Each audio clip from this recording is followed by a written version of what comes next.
une équipe mobile de soins palliatifs, Kerdis Sahara, visite les patients en fin de vie préférés par le Centre national d'oncologie de Nouakchott, en Mauritanie. Ce projet est une collaboration de Consulting Training and Support, ACID et Kerdis International. Suivons cette équipe médicale pour mieux comprendre son travail. Le docteur Dave Ndiaye, infirmier, se rend chez une patiente en fin de vie et discute de la situation. À mon avis, je pense qu'elle est trop fatiguée avec la chimio. Moi, je pense bien qu'elle ne peut pas. Je pense pas qu'elle va supporter la chimio. Ça aussi, c'est de pire en pire. Mais aussi pour les dépenses, pour le voyage à l'hôpital, c'est trop difficile pour eux. Oui. L'autre jour avec Aïcha, Aïcha elle a demandé est-ce que la famille a l'argent pour trouver le pain, le riz. On a vu un plat de riz, mais ça c'est tout.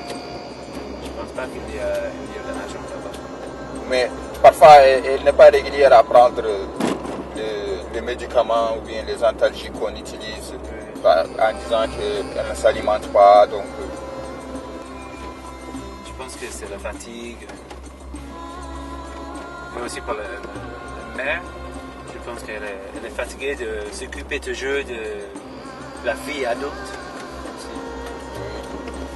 Et aussi, ils n'ont pas encore d'autres gens ici pour les aider. Le seul fils qu'ils ont est toujours loin, donc ils travaillent dans les grandes voitures, mais pas aussi dans la ville. Mais ça va être très difficile pour la grand-mère, pour la mère, parce que chaque fois, on voit le plaie, c'est en train de grandir, n'est-ce pas? Malgré qu'elle a vraiment peur de la plaie, mais des fois, quand elle dit que ça gratte trop, donc la plaie, elle trouve un peu le courage pour venir essayer de changer ou de faire quelque chose avant même qu'on arrive. Non, mais... C'est comme la famille, il veut faire quelque chose, ou le médecin veut faire quelque chose, ou il veut être vu comme il fait quelque chose. Moi, je ne pense pas que la chimio va donner quelque chose maintenant. Il va être plus fatigué avec la chimio encore, avec les effets de la chimio.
Notre prochain patient, il est riche, il a le cancer de poumon, il a fait beaucoup de traitements en Tunisie.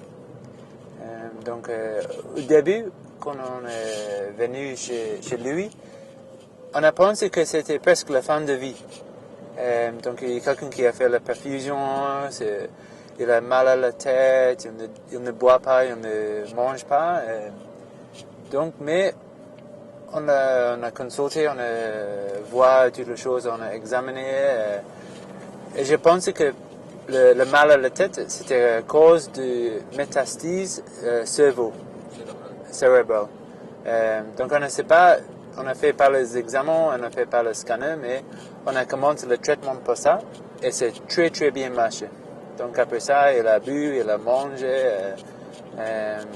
Donc la famille, elle est très contente avec le... Mais elle comprend bien, très très bien. Donc en Tunisie, ils ont expliqué que ça c'est la fin du traitement. Elle a fait la chimie, elle a fait la radiothérapie. Donc lui et aussi la famille, ils comprennent très bien la situation. Aussi, ils sont contents pour nous. On peut le visiter, on peut le consulter. Donc, on peut donner le soutien à la famille.